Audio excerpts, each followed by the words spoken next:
Chismis Trend. Welcome back to my YouTube channel. Tila hindi na nga itinago ng aktres si Catherine Bernardo ang bagong relasyon nito sa mayor na si Mark Alcala.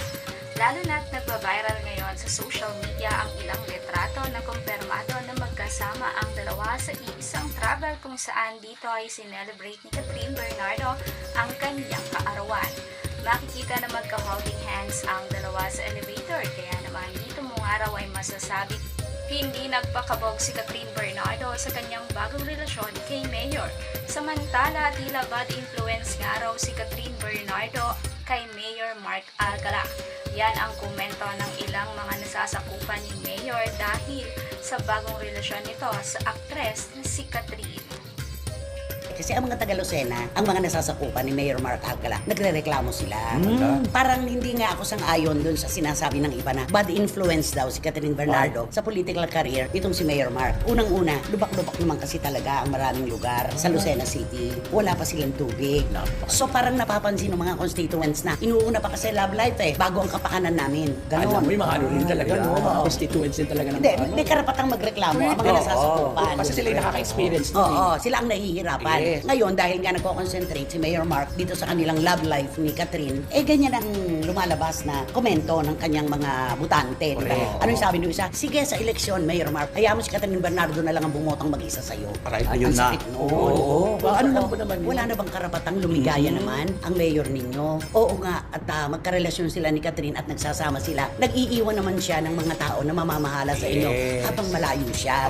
Yun naman ang punto ko. Tsaka nagbibilin sigurado si Mayor Mark na, habang wala ako, kayo muna mamahala dito. Pakinggan nyo ang mga hinaing. Yan. Mga kababayan At saka natin. nakaplantilya yan, di ba? Pinagbitingan nila lahat, kaya okay na yan. Iniiwan yan ng maayos. Kung wala ako, tuloy pa rin ang proyekto natin. Pero alam mo, mayroon kasi ibang mga constituent na gusto nila talaga si Mayor ang makarinig na kanilang hinaing. Di ba mayroon na talaga? Hindi ganun talaga. Dahil siya nga ang taga-pamuno, natural sa kanya dapat bumagsak ang mga reklamo. Pero sa pagkakataon naman po na bakasyon naman, kahit naman po kayo dyan, may bakasyon.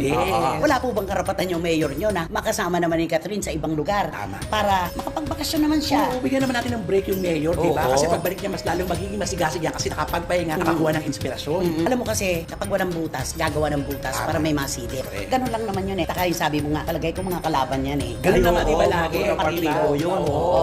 Sige, nasaan yung mayor nyo? Wala, di ba? Ito palabasin natin. Kunyari, sigaw to ng karamihan. Di ba? Ganun. At huwag po ninyong sabihin na bad influence si Catherine sa isang nagmamahalan. Wala tayong po pwedeng sabing BI.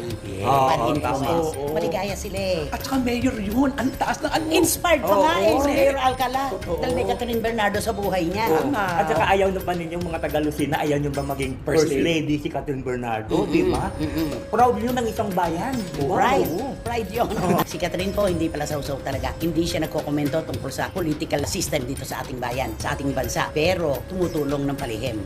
At yung pagiging trapo, traditional politician ang mga Alcala. Oo. Pero si Catherine ba may kasalanan doon? Oo.